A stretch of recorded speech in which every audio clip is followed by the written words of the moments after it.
magluluto tayo ng almondigas, meatballs, ground beef with a ground beef. We're going to do it like a meatballs. We put egg. I'm going to put also this Chinese vermicelli, which is the miswa. And also I have this one, what do you call this? Harina, flour. So I put flour.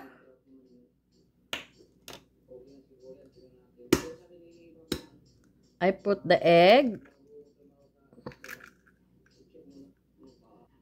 Tapos, imimix natin.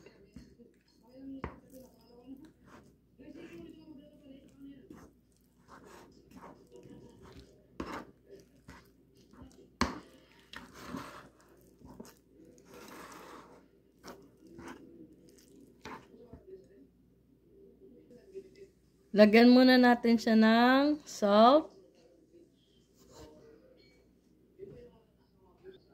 Lagyan din natin ng black pepper.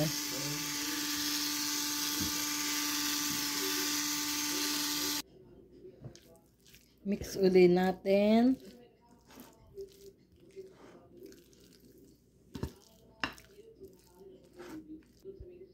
I just wash my hand and now ibibilog-bilog natin like gagawin nating meatballs.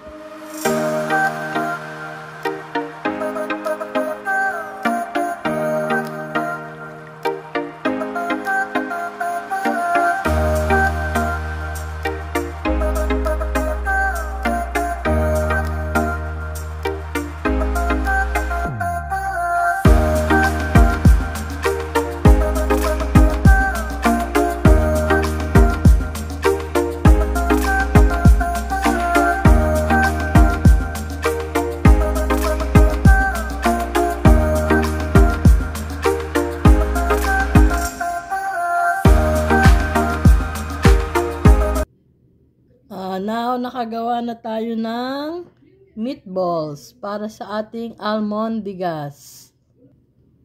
Kailangan din natin ang garlic.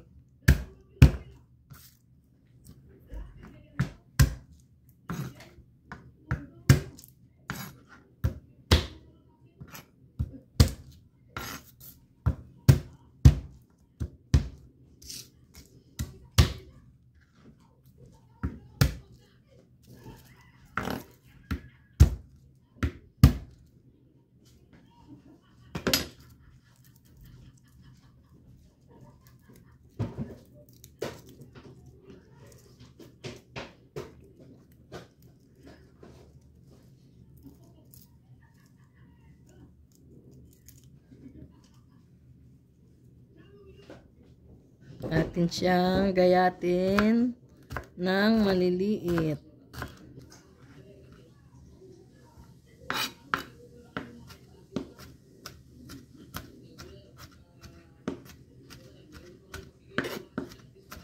Gusto ko ay maliliit ang gayat. Depende sa inyo.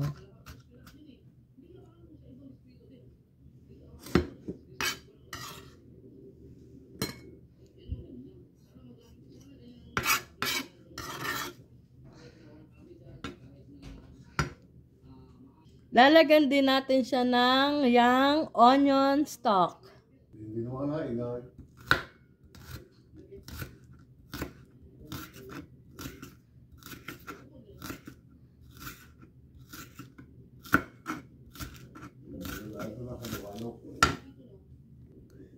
Tapos na natin gayatin ang yung onion stock.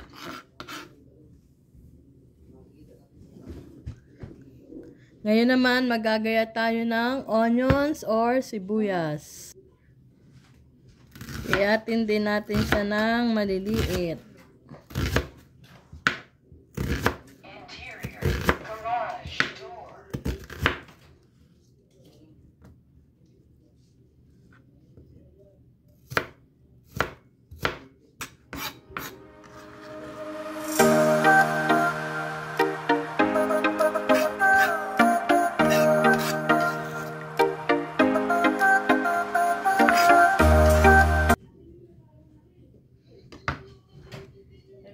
Nagayat na natin ang ating mga onion, bawang, and young onion stock.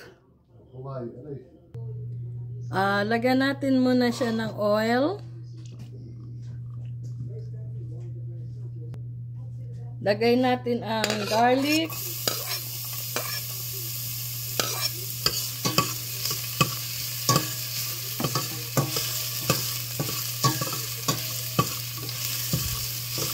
Lagay natin ang onions.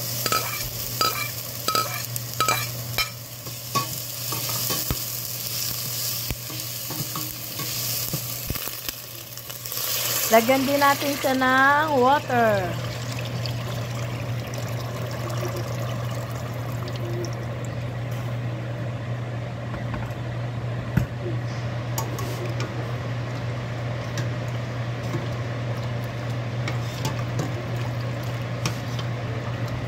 Let's put more water. Hintayin natin siyang kumulo bago natin ilagay ang ating mga meatballs. Hintayin natin siyang kumulo at atin siyang halu-haluin.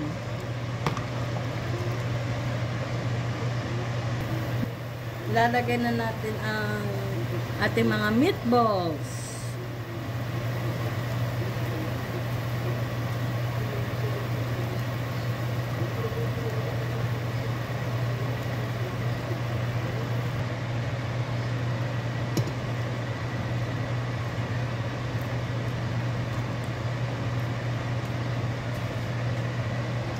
Nalagay na natin lahat ang ating mga meatballs. Atin siyang medyo halu-haluin.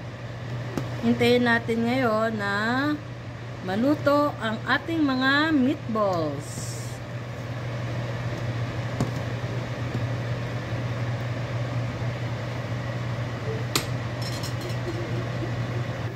O yan, kulong-kulo na ang ating meatballs with miswa, almondigas. Siguro ito maluto-luto na to. Madali lang namang maluto to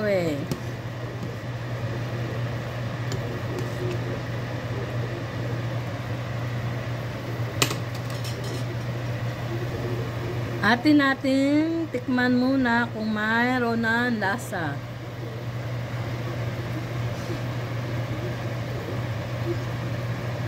Masarap na siya Ngayon ang ating miswa.